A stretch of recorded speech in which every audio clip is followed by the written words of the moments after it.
Hello guys, आप सब कैसे हैं? आशा करते हैं ठीक है। आज का कहानी है सोनू और भेड़िया की कहानी, एक अनोखी दोस्ती। एक बार सोनू नाम का एक भेड़ चराने वाला लड़का था जो घने जंगल के किनारे पर बसे एक छोटे से गांव में रहता था। सोनू दिन भर अपने पिता की भेड़ों को झुंड को गांव के आसपास के हरे भरे खेतों में चरने ले जाता था। सोनू का जीवन इस तरह शांति से कट रहा था।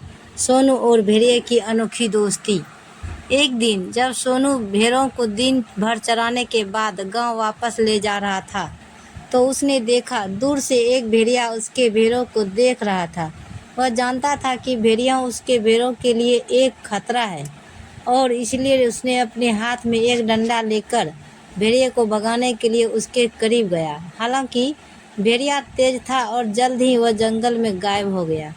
सोनू जब वापस आया तो उसने देखा कि उसका एक भेड़ गायब था। जैसे ही उसे समझ में आया कि भेड़िया उसे ले गया होगा, वह दहशत में आ गया। सोनू जानता था कि उसे तेजी से कार्य करना है और इसलिए वह भेड़ियों को खोजने और अपनी भेड़ को बचाने के लिए जंगल की ओर भागा।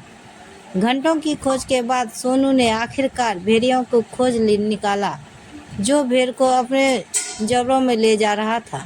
सोनू अपने डंडे से उस भेड़िए को मारने ही वाला था कि उसने भेड़ियों के व्यवहार में कुछ अजीब देखा। वह आक्रामक या क्रूर नहीं लग रहा था, बल्कि वह लंगड़ाता हुआ चल रहा था। जैसे ही सोनू पास आया, उसने देखा कि भेड़िया घायल है और केवल खुद की भूख मिटाने के लिए कोशिश कर रहा है। सोनू का दिल नरम हो गया और उसने भेड़ियों को नुकसान पहुंचाने के बजाय उसकी मदद करने का फैसला किया। बड़े प्रयास के बाद सोनू भेड़ के उसके जबड़ों से छुड़ाने में सफल रहा और भेड़ियों के जख्म का इलाज करने लगा। भेड़ियों की ठीक हो जाने के बाद सोनू ने उसे वापस जंगल में छोड़ दिया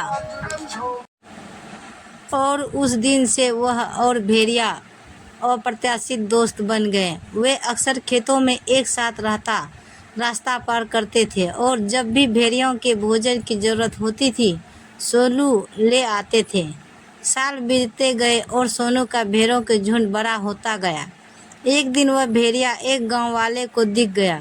उस गांव वाले को अपने बच्चे के लिए उस भेड़िए से खतरा महसूस हुआ और उसने एक शिकारी को गांव में बुलाया। सोनू को जैसे ही इस बात का पता चला कि एक शिकारी भेड़िए को पकड़ने के लिए आया है, उसने तुरंत गांव वाले को उस भेड़िए के बारे में सारी बात बता दी। सोनू ने कहा कि वह भेड़िया किसी को कोई नुकसान नहीं पहुंचाएगा क्योंकि वे दोनों सालों से दोस्त हैं। गांव वाले सोनू की बात मान गए और शिकारी को खाली हाथ वापस जाना पड़ा। इस तरह सोनू ने अपने दोस्त की जान बचा ली। ऐसे ही वीडियो देखने के लिए हमारे चैनल को सब्सक्राइब करें और वीडियो को लाइक ज़रूर करें। धन्यवाद। तो गाइज, मिलते हैं अगले वीडियो के साथ। तब तक बाय बाय।